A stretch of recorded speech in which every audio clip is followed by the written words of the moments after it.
J'ai vu que tu avais fait une vidéo sur le club de ta ville Pescara, qui a été relégué en troisième division italienne. De quoi t'as parlé dans cette vidéo?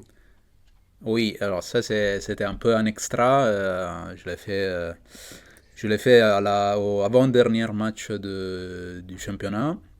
Donc bon, je vais raconter ça aux amis français parce qu'à Pescara il y avait un joueur de PSG, Marco Verratti, qui aujourd'hui il est dans le board de l'équipe. Donc en tant que supporter de cette ville, j'avais fait une petite vidéo en parlant des éléments de gestion de la société, donc toujours liés à la partie, dans ce cas-là, de gestion stratégique d'une société, en particulier d'une société de foot, pour dire qu'effectivement, le club de Pescara, en fait, parmi les différents, disons, erreurs qu'il a pu faire cette année, il y a eu des erreurs, disons, techniques sportives sur lesquelles je n'ai pas trop d'éléments à dire parce que je ne suis pas un expert de foot ou un ancien joueur professionnel, etc.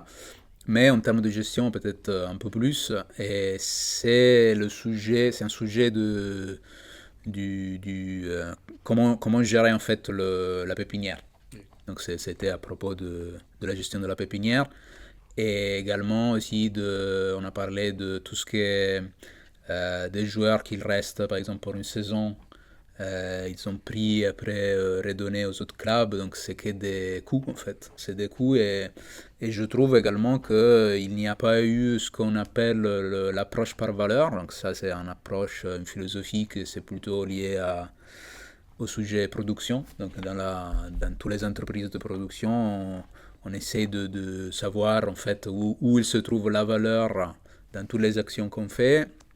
Et dans ce cas-là, en fait, la valeur dans une société de foot, c'est d'essayer de récupérer le maximum de valeur de chaque joueur. Et pour faire ça, on a plusieurs possibilités. Donc voilà, je reviens sur la pépinière, que c'est quand même un travail de recherche des jeunes joueurs. Donc on parle de 14-15 saisons. Également, donc il faut trouver les bons, il faut trouver un moyen de le faire rester au club, donc éviter qu'il parte tout seul pour des offres d'autres clubs, mais également ne pas les vendre. Donc Pescara, à mon avis, elle a fait quelques erreurs sur ce point-là. Après, moi, j'ai une vision partielle, donc, comme je dis dans la vidéo.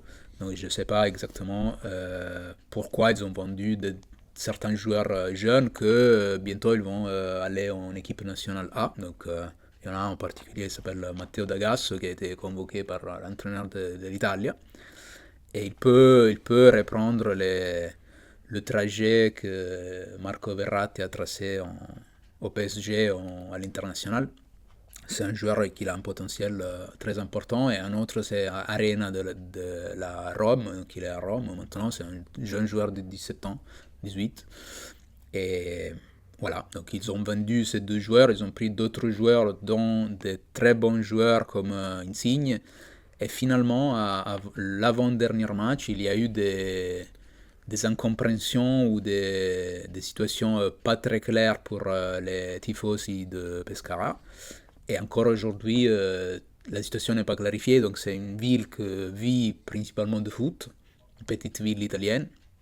Et moi, bon, je suis un peu supporter, donc je suis ça aussi à côté. Voilà, donc j'ai essayé d'unir les deux, donc l'aspect de supporter et un peu d'expérience en stratégie et gestion d'entreprise. Voilà.